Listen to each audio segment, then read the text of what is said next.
7 brutal exercises capable of working every muscle in the body in a single movement. When someone claims it is possible to develop more strength and explosiveness with just a few movements than with training programs involving more than 30 exercises, it sounds too good to be true. But modern training science proves exactly that. Compound exercises that recruit multiple joints are incomparably more efficient for developing real functional strength. If your excuse for not training is a lack of time, today you will discover that it is entirely possible to work the entire body with 7 movements capable of building raw strength in every muscle simultaneously, and I have studies to back that up. Stay tuned until the end because number 5 is my personal favorite. So today you will see the 7 most brutal and complete exercises that training science has to offer for those who want real results. Before we begin, please tell us in the comments your name and the city from which you are watching our content. We would love to know. Exercise number 1, thruster. The thruster is widely considered one of the most complete and devastating exercises for the muscular system ever developed by training science. It chains 2 of the most powerful movements in strength training, the squat and the overhead press, into a single continuous and explosive sequence that leaves no major muscle group behind. Quadriceps, glutes, hamstrings, deep core, deltoids, triceps, and spinal stabilizers engage simultaneously, making this exercise one of the most efficient tools per unit of time available in resistance training. A study published in the Journal of Strength and Conditioning Research demonstrated that combined exercises like the thruster increase caloric expenditure by up to 50% more than isolated movements performed separately. This happens because the body needs to coordinate and energetically fuel multiple muscle groups at the same time, demanding much more from the cardiovascular system and metabolism. Can you imagine the impact of that on your daily training? To perform it correctly, hold the weights at shoulder height with your elbows pointing slightly downward and forward. Descend into a deep squat, keeping your heels firmly on the ground and your torso upright. And as you rise, use the momentum generated by the extension of your legs to press the weights overhead in a completely fluid motion, with no pause between the 2 phases of the movement. It is this continuity that defines the thruster and separates it from simply combining a squat with a press. An important tip: keep your gaze slightly above the horizon line during the squat to preserve the natural curvature of the spine and prevent the torso from leaning excessively forward, which would compromise both the safety and efficiency of the exercise. The main errors to avoid are creating a pause at the transition point between the squat and the press, which breaks the kinetic chain and wastes much of the exercise's potential, excessively arching the lower back at the final press, allowing the knees to cave inward during the descent, and choosing a weight that is too heavy and compromises technical quality from the very first repetition. Perform 3 to 4 sets of 8 to 10 repetitions with 60 to 90 seconds of rest between them. People with rotator cuff injuries, chronic shoulder instability, or severe lower back compromise should avoid this exercise or perform it only under specialized supervision. Now let us move to an exercise that deceives with its simplicity and surprises with its results. Exercise number 2, farmer's carry. The farmer's carry is one of those exercises that creates a completely misleading first impression. After all, what can be so demanding about simply walking while holding weight? The answer appears after 20 to 30 yards with a real load in your hands. Everything. By walking while holding heavy loads in each hand, you simultaneously recruit the forearms, trapezius,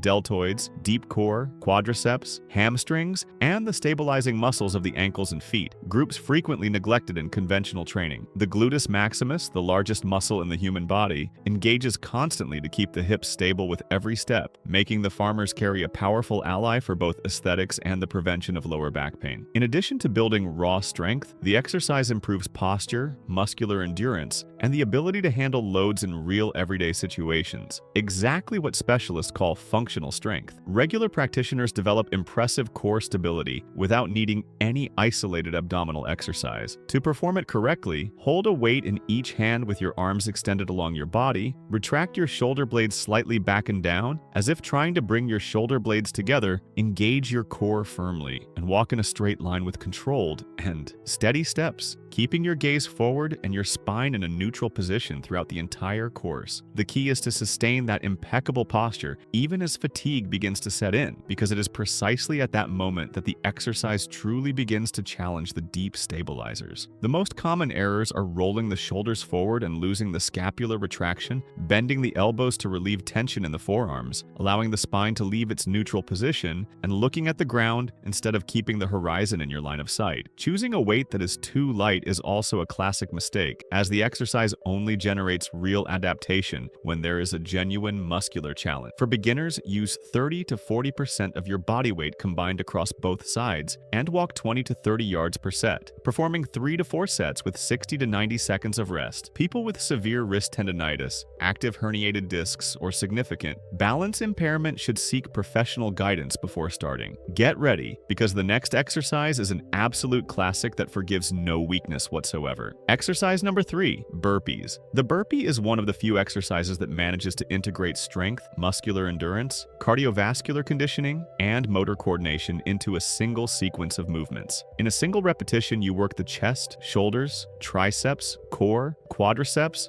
glutes, and hamstrings in a sequential and fully integrated manner. The intensity generated by high-intensity intervals with burpees elevates the metabolic rate for hours after the workout, a phenomenon known as excess post-exercise oxygen consumption, generating a total caloric expenditure superior to traditional aerobic exercises of the same duration. It is the exercise you love to hate, but one that delivers results that few other movements can replicate in the same amount of time. I have observed that people who regularly include the burpee in their routine develop a much more balanced overall physical conditioning than those who train each capacity in isolation. To perform it correctly, start standing, bring your hands down to the ground in a controlled squat, jump your feet back into a plank position, perform a full push-up with your chest touching the ground, return to the squat position, and finish with an explosive jump with your arms overhead. Each phase of this sequence matters. There is no such thing as a halfway burpee that delivers real results. Breathing is an essential and frequently underestimated technical element. Exhale during the effort phase and inhale at the moment of least tension to maintain rhythm throughout the repetitions. The most common errors are allowing the hips to drop or rise too much in the plank, not completing the push-up with the chest touching the ground, performing the final jump without power and without full arm extension, and not breathing rhythmically throughout the entire sequence. Beginners should start with modified versions, eliminating the push-up or the jump in 3 sets of 5 to 8 repetitions. People with knee problems, fragile wrists, or uncontrolled high blood pressure should avoid the full version and seek adapted alternatives with professional guidance. Before we continue, do not forget to subscribe to the channel and activate the notification bell. Having constant access to science-based information is what will help you progress with health over the long term in the world of exercise. Exercise number 4, clean and press. The clean and press is one of the most complete movements in Olympic and functional strength training, chaining virtually every major muscle group in the body into a single fluid sequence. In the clean phase, the raw force generated by the lower limbs travels through the entire body, passes through the lower back and trapezius, and is received by the arms and shoulders, which position the weight at shoulder height with precision. In the press phase, the deltoids, triceps, and core take over to lift the weight overhead with full control. In a single repetition, you move through explosive power generation in the lower limbs, force transmission through the posterior chain, and stabilization and pressing work in the upper limbs. It is an exercise that teaches the body to function as an integrated unit rather than a collection of disconnected parts. Athletes from various sports use the clean and press precisely because the movement pattern, generating force from the ground and transferring it upward, faithfully replicates countless real athletic demands. To perform it correctly, start with the weight on the ground or at hip height. Perform an explosive pull with full hip and knee extension. Receive the weight on your shoulders with high elbows in a shallow receiving squat, and then press the weight overhead until your arms are fully extended. The receiving squat is frequently overlooked by those who are learning, but it is what protects the wrists, shoulders, and spine from the impact of the load. All the power of the pull must come from the legs and hips. The arms are guides in this movement, not the engines. The most common errors are using the arms to pull the weight instead of generating force with the legs, receiving the load rigidly and passively without the receiving squat, and excessively arching the lower back during the final press. Perform 3 to 4 sets of 5 to 8 repetitions with 90 seconds to 2 minutes of rest between them. This exercise requires high mobility and simultaneous control across multiple joints, and is contraindicated for people with shoulder injuries, compromised rotator cuff, active lumbar herniated discs, or a history of wrist injuries. Number 5 has arrived, and as promised, this is my personal favorite. Exercise number 5, push-up to downward dog. This hybrid exercise is one of the few movements that unites strength development and flexibility gained simultaneously and intentionally, a combination that training science has increasingly come to value. While the push push-up works the chest, anterior deltoids, triceps, and core, the transition to downward dog intensely stretches the entire posterior chain, spinal erectors, hamstrings, calves, and plantar fascia. In a single repetition, you strengthen the upper body and release tension accumulated in the posterior chain at the same time. For those who spend hours sitting or maintain an intense strength training routine, this is a benefit that most traditional exercises simply do not deliver. And do you know why so few people include this exercise in their routine?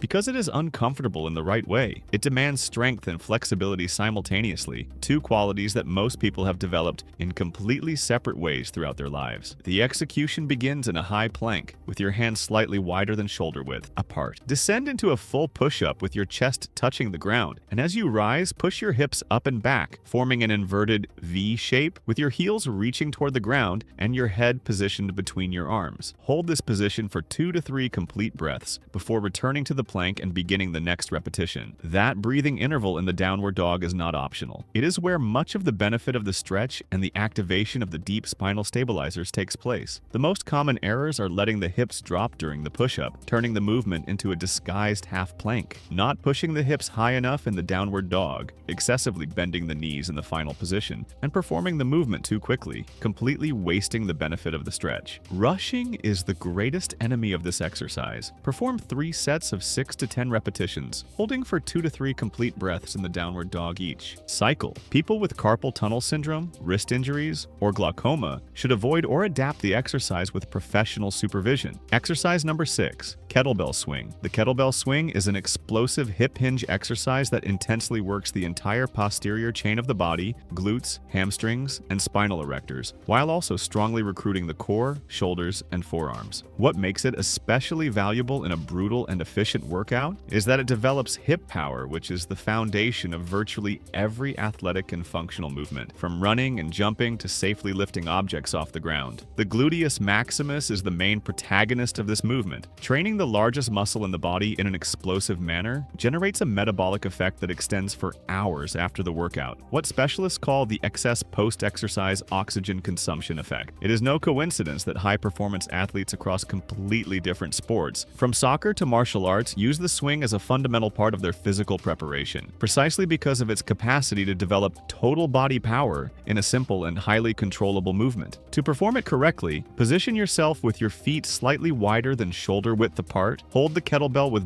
both hands between your legs, perform the hip hinge by pushing your hips back with a neutral spine and with an explosive movement. Extend your hips forward while strongly contracting your glutes, allowing the kettlebell to rise to shoulder height through momentum, not through the force of your arms. At the top of the movement, your body should form a straight line with your glutes contracted and your core engaged. The arms are merely a link for force transmission in this exercise, not the engine. The most frequent errors are squatting instead of performing the correct hip hinge, turning the swing into a front squat with a weight, using the arms to lift the kettlebell, rounding the spine during the descent, and not contracting the glutes with full force at the top of the movement. Perform 3 to 4 sets of 10 to 15 repetitions with 60 to 90 seconds of rest. People with acute lower back pain, herniated discs in the inflammatory phase, or knee injuries should be cautious and ideally begin with professional supervision. To close on a high note, an exercise that will push anyone to their limit. Exercise number 7, sled push. The sled push is frequently described as a metabolic bomb, and the numbers justify that nickname with ease. A study published in the Journal of Strength and Conditioning Research showed that the sled push with moderate to heavy load elevates heart rate to levels equivalent to sprinting, but with drastically lower joint impact, making it one of the safest and most efficient tools for high-intensity conditioning currently available. What makes the sled push especially brutal is its nature of continuous force production. Unlike the traditional squat, which has a muscular relaxation phase, the sled push keeps the muscles under constant tension throughout the entire course, generating a superior metabolic stimulus per unit of time and accelerating simultaneous adaptations in strength and cardiovascular endurance. Quadriceps, glutes, core, and calves are the primary muscles recruited, with active participation from the shoulders and triceps throughout the entire movement. Regular sled push practitioners report simultaneous improvements in lower body strength and aerobic capacity within a single training block, something that isolated exercises rarely manage to deliver. To perform it correctly, position yourself behind the sled with your arms extended and your body leaning forward in a straight line from head to heels. Push with short and quick strides, keeping your feet low to the ground and your core constantly engaged throughout the entire course. Body angle is fundamental. The more inclined and in a straight line you are, the greater the force transfer to the sled and the more efficient each stride will be. The most common errors are raising the hips above the shoulders and breaking the straight body line, taking strides that are too long and reduce efficiency while wasting energy, using only arm strength without transmitting the power generated by the legs and core, and holding your breath during the effort. For beginners, push 15 to 20 yards in 3 to 4 sets with 90 to 120 seconds of rest. It is contraindicated for people with acute knee or ankle injuries, lumbar herniated discs in the acute phase, or cardiac conditions not evaluated by a physician, given the high cardiovascular stress the exercise imposes. And since everything in life is about balance, to give intense strength training a slight break, we are leaving a video appearing on your screen right now, showing the stretches practiced by the Japanese to heal years of poor posture and neglect of the body. Combine that with the intense strength training exercises you just saw, and transform your body into the most complete machine. Thank you for watching until the end, and may God bless you, my friend.